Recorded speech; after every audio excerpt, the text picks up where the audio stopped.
Horses were a critical component of most mixed farms on Canada from early settlement until the mid-20th century.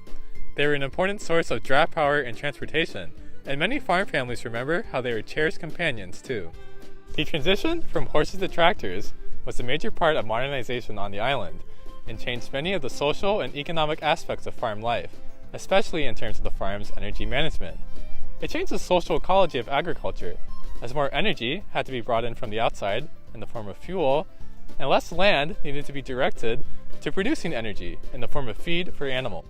Norbert Corcoran was a farmer from Prince County, whose father owned the very first tractor in Prince Edward Island during the 1920s. It was a crank tractor, not very powerful, but much more so than two horses. Farming in this time period was a community effort. Parents and their many children would dedicate weeks to plowing and harvesting their fields by hand, and by hoof.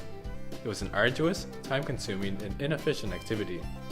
With a tractor, however, less time and energy is needed to plant and harvest one's crops.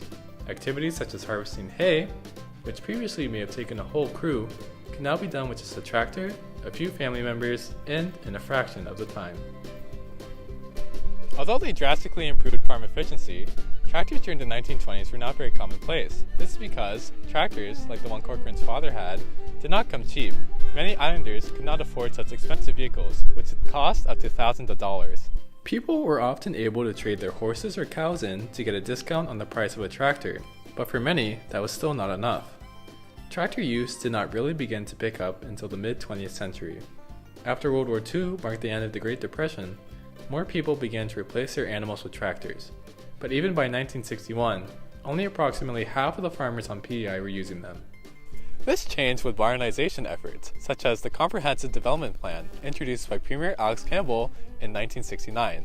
The plan, among other things, promoted an increase in farm consolidation, specialization, and modernization, which included the weeding out of smaller-scale farmers for larger, wealthier landowners, people who could better afford tractors.